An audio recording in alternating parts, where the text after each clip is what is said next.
जय माताजी मित्रों, हूँ निर्मल गोस्वामी डीसा थी। आज बात करवी छे आपणे भगवान एनो हिस्सो तो ले ने ले ज छे, केवी रीते ले छे एनी आपणे एक नानी मोटी बात करवी छे।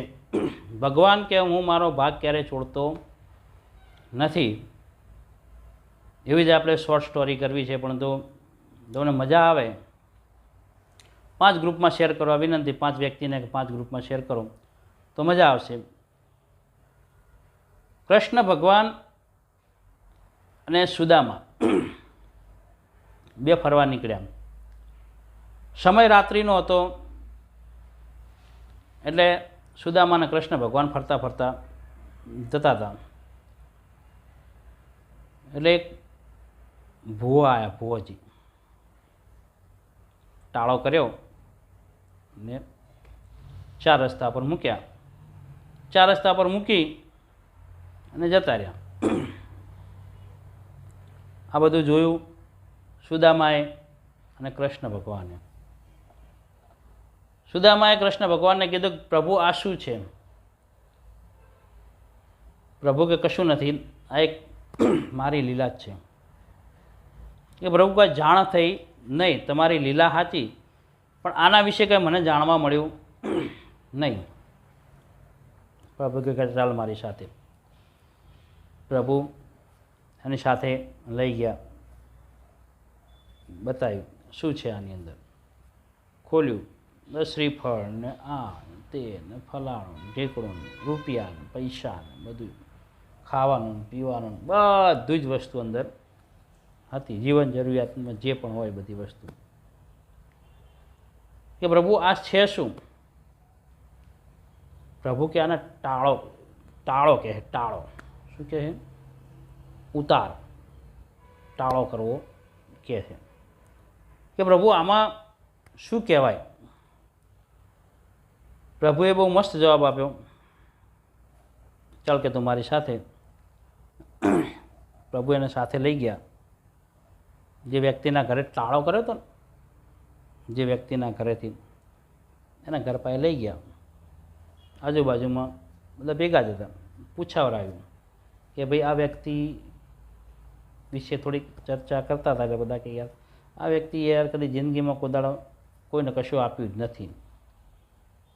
बुआ बोपाड़ा तेन आ तेन बधुं आवे, ए भुवाओ लई जाय छे पण कोईने 5 રૂપિયાનું दान आ लोकोए कर्युं नथी। एटले આવી बधी चर्चाओ चालता। फलाणा भुवान पहला बोलाव्यो तो, आज आ भुवान बोलाव्या, एना पहला पेला भुवान बोलाव्यो तो। એટલે બધા ભુવાઓની વાત ચાલતી, પેલા દિવસે પેલા ભુવાન બોલાવ્યા, પેલા દિવસે પેલા ભુવાન બોલાવ્યા, પેલા દિવસે પેલા ભુવાન બોલાવ્યા। કોઈ વળી વાતો એવી કરતા હતા કે ભાઈ આને કોઈ દિવસ ક્યારે કોઈ બેન દીકરી કુંવાસીને જમાડી જ નથી। બેન દીકરી કુંવાસીને જમાડે તો કે આવું બધું કર્મનું ફળ મળે કે ભાઈ બેન દીકરી કુંવાસી જમે તમારા ઘરે તેનું ફળ અલગ મળે, તમારા ઘરે કોઈ ભાણેજ્યું જમે તેનું ફળ અલગ મળે। એમ તમે કોઈ ધર્મના કાર્યમાં વાપરો તો એનું ફળ તમને મળે। પણ આવું તેને કોઈ દિવસ કર્યું જ નહોતું। એને માત્ર ને માત્ર પૈસા જ ભેગા કર્યા હતા। કુટુંબ પરિવાર સાથે ક્યારેય બેઠો નહોતો। માત્ર એને એક જ ધારણા હતી, પૈસા ભેગા કરવા અને વાપરવા, પૈસા ભેગા કરવા વાત પોતાના પરિવાર માટે વાપરવા, બસ બીજું કંઈ નહીં। કોઈને આપવું, મેળવું, લેવું, પડાઈ લેવું ખરું, પણ કોઈના પાછળ ખર્ચો કરવો નહીં। તો ભગવાન એનો મતલબ શું થયો? ભગવાનને પાછા 2 જણા પાછા આવ્યા કે આ અઢળક ધન કમાણો પણ કોઈ દિવસ ક્યાંય એને વાપર્યું નથી। પણ ભગવાન કે હું મારો હિસ્સો તો છોડતો નથી। જો કોઈ ધર્મના માર્ગે નથી વાપરતો એવા વ્યક્તિને કાં હું દવાખાનામાં નાખી દઉં છું, એનો પૈસો દવાખાનામાં નાખું, લાખો રૂપિયાના બિલ, કરોડો રૂપિયાની દવાઓ, हाँ ते बधा अधर्मना मार्गे जे नाखी दऊं छे। धर्मना मार्गे नहीं वापरतो ने एने हूँ अधर्मना मार्गे लई जाऊँ अने गमे ते करीने एना पैसा तो हूँ कढावुं छुं। भले टाळो कराई दवाखाना मार्गे के कोई बीमारीना मार्गे, हूँ मारो हिस्सो तो छोड़तो नथी। भगवान क्यारेय पोतानो हिस्सो छोड़ता नथी। भले तमारो टाळो करीने पैसा वसूल करशे, तमने दवाखाना में नाखीने पैसा वसूल करशे, तमारा पर पोलीस केस कराईने पैसा वसूल करशे, पण तमारे જે આપવાનું છે આપવું જ પડશે। તમારા પાસે ભગવાન વસૂલ કરશે ને કરશે. તમારી જે પણ મજૂરી છે એનો અમુક ટકા પૈસા તમે ધર્મના કાર્યમાં વાપરો. તમે ક્યારેય કોઈ દિવસ દુઃખી નહીં થાઓ.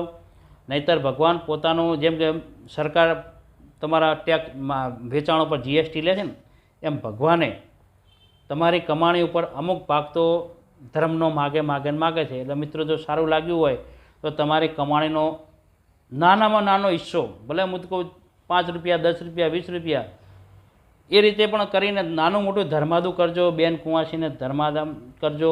બેન કુંવાસી ભાણેજીને રાજી રાખજો. એટલે કુદરત તમારા ઉપર રાજી રહેશે. જો સારું લાગ્યું હોય તો 5 વ્યક્તિઓને શેર કરજો.